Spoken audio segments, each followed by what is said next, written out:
మామూలుగా నేను 4-5 లీటర్లు కావాలన్నాను కదా. శరీరంలో ప్రతి సెల్ తన కర్తవ్యం నిర్వర్తించాలంటే వాటర్ కంపల్సరీ మనిషికి కావాలన్నాను కదా. కానీ కనీసం కొంత కావాలి. ఇప్పుడు ఒక 60 కిలోలు అతను ఉంటాడు, ఆయనకు ఒక 3 లీటర్లు కనీసం కావాలి.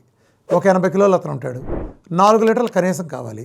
అలాగే ఇంకొక ఆయన 40 ఉంటాడు అనుకోండి, ఆయనకు 2 లీటర్లన్నా కావాలి కదా. మీ బరువును బట్టి మీకు వాటర్ ఖచ్చితంగా ఉండాలి. జాగ్రత్తగానండి. ఇప్పుడు నేను ఒక ఉదాహరణ చెప్తాను. నేను ఒక టీవీఎస్ 50 కొనుక్కున్నాను. అది 100 కిలోల బరువు మోస్తుంది. 10 సంవత్సరాలు విచ్చలవిడిగా వాడాను. ఇప్పుడు ఆ బండి టీవీఎస్ 50 బోరుకు వచ్చింది.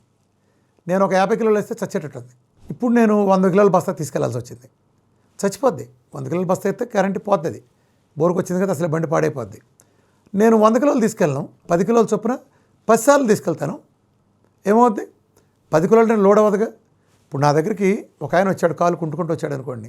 ఆయన సెల్ ఫోన్ ఆయన ఎత్తే ఆయన మోసుకెళ్ళగలగా. ఆయన ఎత్తి మీద బస్తా ఎత్తే మోసుకెళ్ళాడు. అంటే లోడ్ వేయకూడదు. నడక ఇబ్బంది లేదుగా, కుంటుకుంటూ నడుస్తాడు. కానీ బస్తా మోయగలడా? లేదు. నేను కూడా లోడ్ వేయను. నేను 10 కిలోల చొప్పున 10 సార్లు తీసుకెళ్తా. ఏంటి ప్రాబ్లం?